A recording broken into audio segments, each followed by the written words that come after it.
Hello viewers, हमारा ये जो वीडियो है वो कॉन्स्टिट्यूशन के रिवीजन सीरीज़ है। इसमें हम पूरे लक्ष्मीकांत को और एनसीईआरटी दोनों को कंपाइल करते हुए इंटीग्रेटेड अप्रोच के साथ जो परीक्षा की दृष्टि से examination oriented point of view को ध्यान में रखते हुए पूरा सिलेबस जो है रिवाइज कराएंगे यूपी पीसीएस के प्रीलिम्स एग्जामिनेशन से पहले। और डेफिनेटली इसका बेनिफिट आपको यूपीएससी का जो प्रीलिम्स एग्जामिनेशन हो रहा है उसमें भी उसको बराबर का आपको जो है इसका लाभ मिलेगा। हम इसमें बाइलिंगुअल रहेंगे, मैक्सिमम हम हिंदी में कोशिश करेंगे, लेकिन जो टर्मिनोलॉजी है वो हम आपको इंग्लिश में भी बताते रहेंगे ताकि इसका मैक्सिमम बेनिफिट आप उठा सकें। और हिंदी मीडियम के जो एस्पायरेंट्स हैं डेफिनेटली उनके सामने भी कई बार समस्याएं आती हैं कि जब मीडियम उनके मार्ग में एक बड़ी बाधा बन जाता है किसी प्रश्न को समझने के लिए। खास करके जब यूपीएससी के एग्जामिनेशन की बात करिए तो यूपीएससी में तो डेफिनेटली जो है हमें दिखाई देता है कि इस तरीके का जब वो ट्रांसलेशन करते हैं तो वो गूगल ट्रांसलेशन होता है, जिसके चलते कई बार उनके सामने समस्याएं आती हैं। हमारा ये जो पूरा फोकस रहेगा इस कॉन्स्टिट्यूशनल मेगा रिवीजन सीरीज़ पर, और उसमें हम इस बात पर फोकस करेंगे जो परीक्षा की दृष्टि से महत्वपूर्ण फैक्ट हैं उन फैक्ट को इसमें इंक्लूड कर लिया जाए, प्लस जहाँ पर एनालिसिस की ज़रूरत है उसको भी इसमें इंक्लूड कर लिया जाए, और साथ ही साथ जहाँ आवश्यक है करंट को भी जो है यहाँ पर अपडेट कर दिया जाए ताकि आपको एक इंटीग्रेटेड अप्रोच के साथ पूरा रिवीजन करने का अवसर प्राप्त हो सके। Now let's start the video. अगर हम आज के वीडियो की बात करें, जनरल जो फैक्ट्स हमारी पॉलिटी के हैं अगर उसकी बात करी जाए तो हम कुछ फैक्ट्स को ले सकते हैं। जैसे अगर हम एक फैक्ट की बात करें तो हमारा जो कॉन्स्टिट्यूशन है इसको हम जीवंत कॉन्स्टिट्यूशन भी बोलते हैं। क्यों? क्योंकि ये हमारा जो है लिविंग कॉन्स्टिट्यूशन है। कैसा है? एलसी लिविंग कॉन्स्टिट्यूशन है। ये एक तरीके का जीवंत कॉन्स्टिट्यूशन। जीवंत कॉन्स्टिट्यूशन इसे क्यों कहते हैं? क्योंकि ये रिजिड और रिजिड के साथ साथ इसमें फ्लेक्सिबिलिटी भी है, रिजिडनेस भी है प्लस फ्लेक्सिबिलिटी भी है, क्योंकि इसमें हम इजीली क्या कर सकते हैं, अमेंडमेंट कर सकते हैं। तो जिसके चलते ये हमारा जो है डॉक्यूमेंट है, जो कॉन्स्टिट्यूशन है वो क्या बन जाता है, एक लिविंग कॉन्स्टिट्यूशन बन जाता है। एक पॉइंट। दूसरे अगर हम बात करें तो ये जो संविधान है बेसिकली इसका अगर हम आधार देखें तो 1935 का जो एक्ट था ब्रिटिश पार्लियामेंट ने जिसे पास किया था 1935 का अधिनियम, उस 1935 के अधिनियम के आधार पर ही ये संविधान हमारा बना है। लेकिन इसके साथ ही साथ चूंकि स्वतंत्रता के से पूर्व ही एक 1946 में कॉन्स्टिट्यूएंट असेंबली बनी, उस कॉन्स्टिट्यूएंट असेंबली में जो है अलग अलग समितियां बनाई गई, जिसमें जो ड्राफ्टिंग कमेटी थी उसके अध्यक्ष जो थे डॉक्टर अंबेडकर जी थे, और डॉक्टर अंबेडकर के ही निर्देशन में ये संविधान बना क्योंकि वो ड्राफ्टिंग कमेटी के प्रमुख थे। और साथ ही साथ विभिन्न देशों के संविधान का जो है विश्लेषण किया गया, अध्ययन किया गया, और लगभग 60 देशों के संविधान जो हैं, 60 देशों का जो कॉन्स्टिट्यूशन है उससे इसमें सोर्स की गई है इंफॉर्मेशन।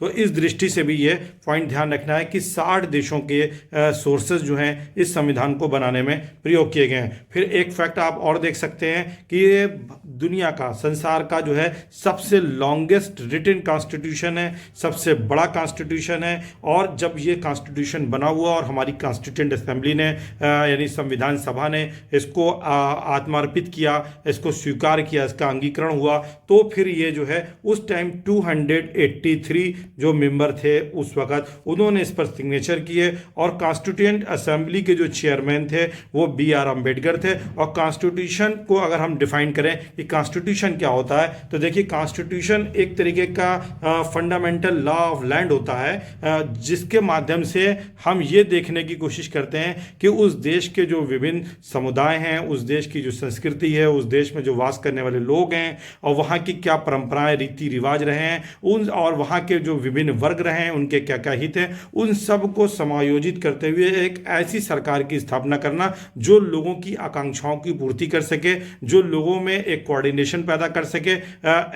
ऐसे डॉक्यूमेंट को हम क्या बोलते हैं, संविधान बोलते हैं।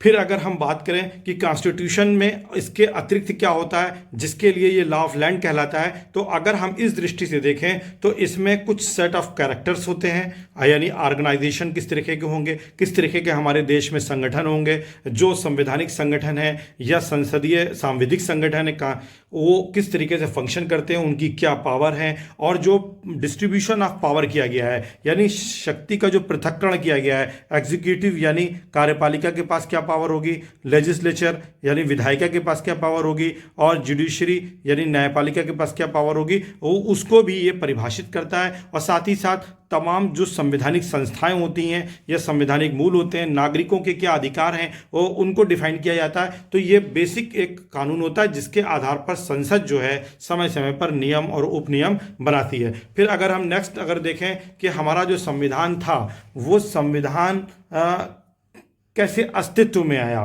तो उसका विकास किस तरीके से हुआ, वो संविधान का इवॉल्व कैसे हुआ। तो अगर हम इसकी बात करें तो पहले हमें थोड़ा सा ये समझना पड़ेगा कि भारत के संविधान का जो स्वरूप है, वो प्रकृति है, जो नेचर है वो कैसा है। अगर हम संविधान के नेचर की बात करें तो नेचर जो है इसका क्या है, इस पर हम पहले चर्चा करेंगे। पहले हमें ये समझने की आवश्यकता है कि एक रिटन कॉन्स्टिट्यूशन होता है। रिटन कॉन्स्टिट्यूशन जो होता है यानी लिखित संविधान होता है, उसमें प्रावधान जो है लिख दिए जाते हैं। फिर एक अनरिटन कॉन्स्टिट्यूशन होता है, तो उसमें परंपराओं के आधार पर, ट्रेडिशंस के आधार पर जो सरकार के जो विभिन्न अंग हैं, कार्यपालिका, न्यायपालिका, विधायिका, अपनी शक्तियों का प्रयोग करते हैं, नागरिकों के अधिकार और उनके कर्तव्य, साथ ही साथ इसी तरह संवैधानिक जो संस्थाएं हैं, जो सरकार के विभिन्न अंग हैं, उनके क्या अधिकार हैं, क्या कर्तव्य हैं, उनका नागरिकों को मूल अधिकार क्या है, ये सब जो है परंपरागत रूप से हमको प्राप्त होते हैं। लेकिन रिटन संविधान में क्या होता है कि ये सब चीज़ें हमें लिखित मिलती हैं। और अगर रिटन कॉन्स्टिट्यूशन की बात करी जाए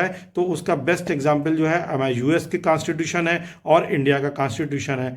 और अगर हम बात करें अनरिटन कॉन्स्टिट्यूशन की, तो अनरिटन कॉन्स्टिट्यूशन की अगर बात की जाए तो उसका बेस्ट एग्जांपल कौन है, ब्रिटेन है। उसका बेस्ट एग्जाम्पल कौन है, ब्रिटेन है। और एक चीज़ ध्यान रखनी है कि जब हम रिटन कॉन्स्टिट्यूशन की बात करते हैं तो उसमें जो है single copy of written laws होते हैं, यानी जो संविधान के जो मूलभूत नियम हैं उनको लिख दिया जाता है, उनका संहिताकरण कर दिया जाता है, यानी कोडिफिकेशन हो जाता है। साथ ही साथ लिखित संविधान में एक अगर हम देखें अनरिटन कॉन्स्टिट्यूशन के पॉइंट ऑफ व्यू से, तो कंपैरेटिवली जो है तुलनात्मक रूप से रिटन कॉन्स्टिट्यूशन जो होता है वो ज़्यादा रिजिड होता है। कैसा होता है, ज़्यादा रिजिड होता है, यानी ज़्यादा वो कठोर होता है, उसमें आसानी से सरलता के साथ जो है संशोधन नहीं किया जा सकता है। लेकिन अगर अनरिटन कॉन्स्टिट्यूशन है तो उसमें रिजिडनेस कम होती है, फ्लेक्सिबिलिटी ज़्यादा होती है। तो हमको ये चीज़ एक ध्यान रखनी है। फिर अगर स्ट्रक्चर ऑफ गवर्नमेंट की बात करी जाए कॉन्स्टिट्यूशन की, तो दो तरह के हमारे पास गवर्नमेंट फॉर्म मिलते हैं। एक होता है फेडरल स्ट्रक्चर जिसमें संघ होते हैं, और ये संघ कई तरीके से फॉर्म हो सकते हैं। इस पर आगे जब हम संघ पर चर्चा करेंगे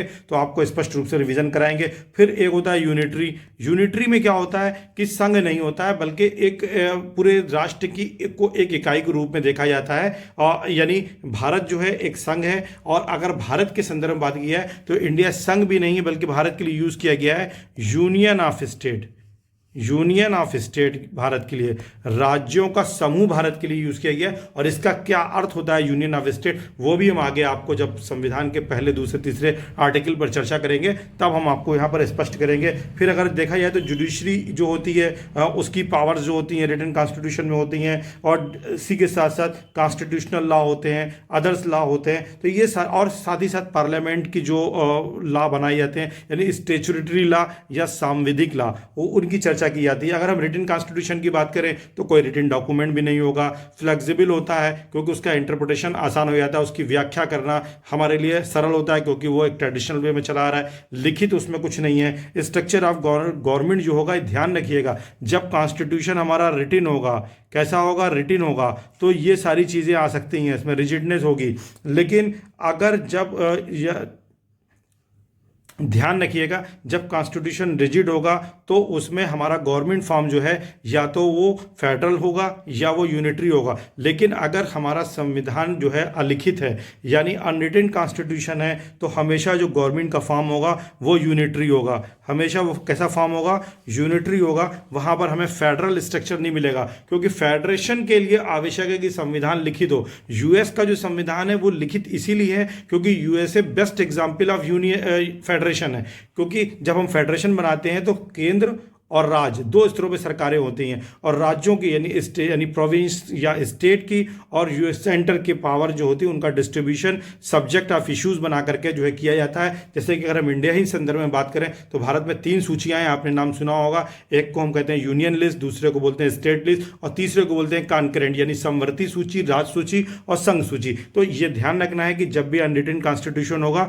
तो सरकार का जो स्वरूप होगा वो कैसा होगा, यूनिटरी होगा, फेडरेशन नहीं होगा। लेकिन जब रिटन कॉन्स्टिट्यूशन होगा तो वो फेडरेशन होगा। और साथ ही साथ जुडिशरी की पावर जो होती है वो लिमिटेड होती हैं जब अनरिटन कॉन्स्टिट्यूशन होता है। लेकिन अगर रिटन कॉन्स्टिट्यूशन है तो जुडिशरी की पावर ज़्यादा होती है, उसके बाद जुडिशियल रिव्यू की जो है पावर होती है अगर कॉन्स्टिट्यूशन रिटन है। लेकिन अगर रिटन नहीं है तब वो कैसा होगा, पार्लियामेंट के पास ज़्यादा पावर होगी, क्योंकि पार्लियामेंट जो है संवैधानिक संशोधनों के माध्यम से नियम बना सकती है। तो ये चीज़ें आपको बेसिक ध्यान रखनी है। इंडियन कॉन्स्टिट्यूशन की अगर हम बात करें तो इंडियन कॉन्स्टिट्यूशन जो है बेस्ट एग्जाम्पल ऑफ क्या है, रिजिडनेस और फ्लेक्सिबिलिटी का है, और इसको जो है क्वेसी फेडरेशन भी बोलते हैं, क्वेसी फेडरल कॉन्स्टिट्यूशन भी बोलते हैं। और ये किसने बोला था आप हमें कमेंट करके बता सकते हैं। फिर अगर हम इंडियन कॉन्स्टिट्यूशन के फंडामेंटल्स ऑफ इंडियन कॉन्स्टिट्यूशन की बात करें, भारत के संविधान के आधारभूत जो मूल तत्व हैं उनकी बात की जाए तो ये कुछ महत्वपूर्ण तथ्य हैं, इनको भी आपको ध्यान रखना चाहिए। जैसे कि ये सबसे एक तो लिविंग कॉन्स्टिट्यूशन है जैसे कि मैंने आपको बताया। फिर इसके सोर्स जो हैं अलग अलग देशों से लिए गए हैं, लगभग 60 से अधिक देश हैं। लेकिन अभी जो मैक्सिमम इसका जो बेस है, जो इसका आधार है, वो ब्रिटिश कॉन्स्टिट्यूशन से लिया गया है, और उसमें भी जो है वो 1935 का जो एक्ट है वो इंपॉर्टेंट है। फिर अगर हम ओरिजिनल कॉन्स्टिट्यूशन की बात करें तो ये जो है हैंड रिटन था।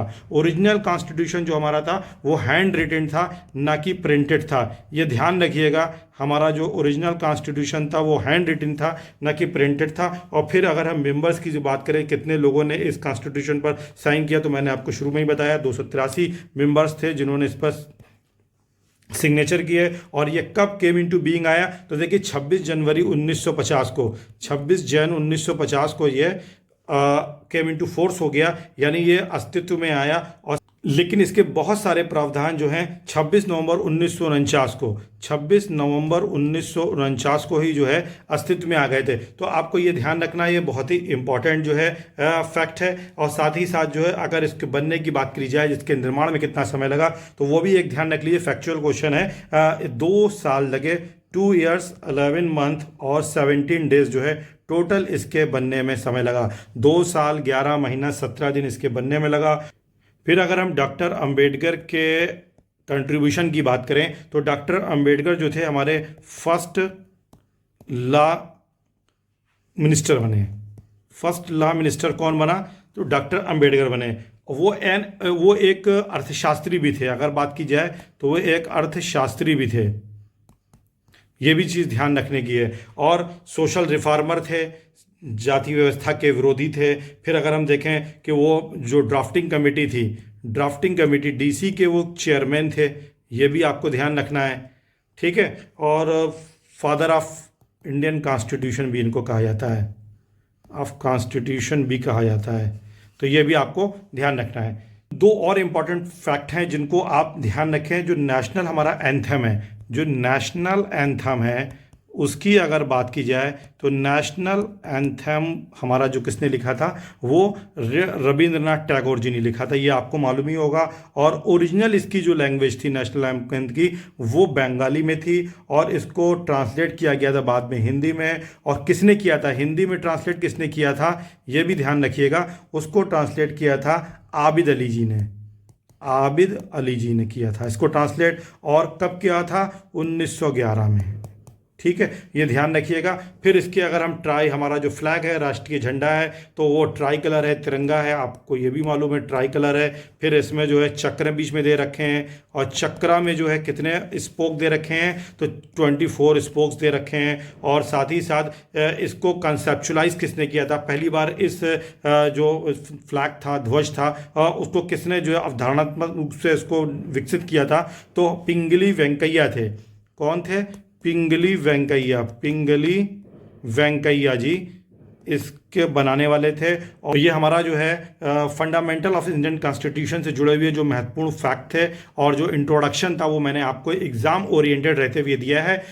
यथासंभव इसमें मैंने पूरा प्रयास किया है, फिर भी कोई भी प्रयास संपूर्ण नहीं होता, उसमें हमेशा एक सुधार के लिए प्लेस रहता है, इम्प्रूवमेंट के लिए स्पेस रहता है। आपके सुझाव हमारे लिए अप्रिशिएबल होंगे, हम उनका वेलकम करते हैं। आपने अभी तक हमारे चैनल को सब्सक्राइब नहीं किया है तो सब्सक्राइब कर लें, और अगर प्रयास अच्छा लगा हो तो इसे शेयर भी ज़रूर करें।